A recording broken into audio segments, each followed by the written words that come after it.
अस्सलाम वालेकुम दोस्तों, मैं इसरार।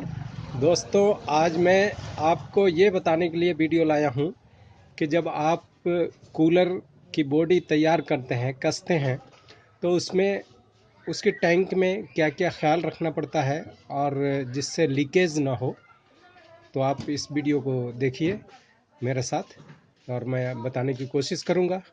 ये देखिए, ये टैंक है और इस टैंक में आप देख सकते हैं ये जॉइंट लगा हुआ है। ये जॉइंट आप देख सकते हैं, ये इसमें फोल्डिंग होता है, ये वेल्डिंग नहीं होता है।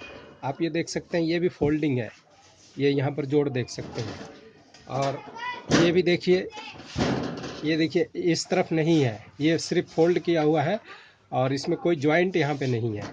इसी तरह आप ये देखिए, इस तरफ ये जॉइंट है, ये फोल्ड करके जॉइंट किया गया है, यानी आमने सामने। इस तरफ ये जॉइंट है और इस तरफ जॉइंट है। ये यहाँ पे जॉइंट है और इस तरफ जॉइंट है। ये दो तरफ नहीं होगा, इस तरफ नहीं होगा, यहाँ नहीं होगा और यहाँ नहीं होगा। तो अब हम इसको कैसे सील्ड करेंगे जिससे कि पानी लीकेज ना करे। तो आप ये देखिए, इसमें आती है एक ये पुट्टी है जिसे डी को पुट्टी बोलते हैं। आप देख सकते हैं वुड को डी को पुट्टी है। इस पुट्टी को हम इसके जोड़ों में लगा देंगे तो ये लीकेज नहीं करेगी। और अगर आपके पास पुट्टी नहीं है तो जो एम सील आता है, उस एम सील को मिक्स करके और पानी से हल्का हल्का गीला करके भी आप लगा सकते हैं। ये देखिए, अब मैं आपको दिखा रहा हूँ। ये मैंने पुट्टी लिया, ये देखिए पुट्टी लिया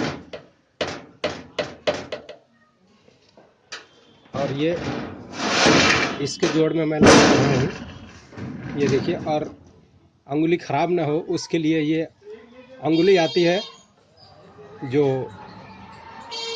उसको पहन करके और फिर हम इसमें इसको लगाएंगे। आप देखिए, ये देखिए, ये देखिए, इसको यहाँ रख के और इसको खींचेंगे ऐसे।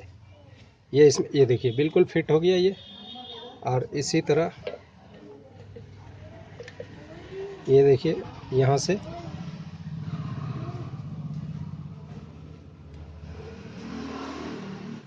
ये देखिए, इसी तरह हम इसको भी, ये हो गया।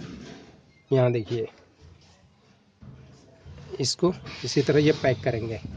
इसी तरह दोस्तों, ये पूरा एरिया और इधर का और ये चारों कोने आपको और दिखा देता हूँ। ये देखिए, ये लग गया यहाँ पे, इस कोने में लग गया। आप देख सकते हैं ये पूरा किनारे लग गया। अब ये कोने में भी ऐसे ही लगाएंगे। ये देखिए, इसको खींचते जाएंगे, इसमें ये फिट हो जाएगा।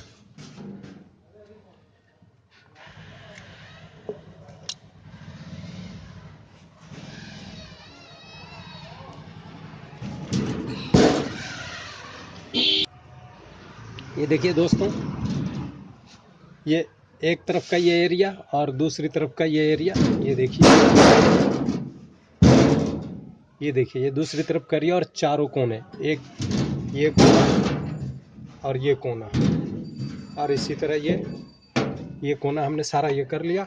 अब ये पानी इसमें कहीं से भी लीकेज नहीं करेगा, क्योंकि ये वेल्डिंग हो नहीं पाते हैं और ये इसी तरह बनते हैं, इसी तरह फोल्ड करके बनते हैं। अब ये हो गया। अब इसको बॉडी कैसे हम तैयार करेंगे, मैं ये भी आपको किसी वीडियो में आगे बतलाता हूँ।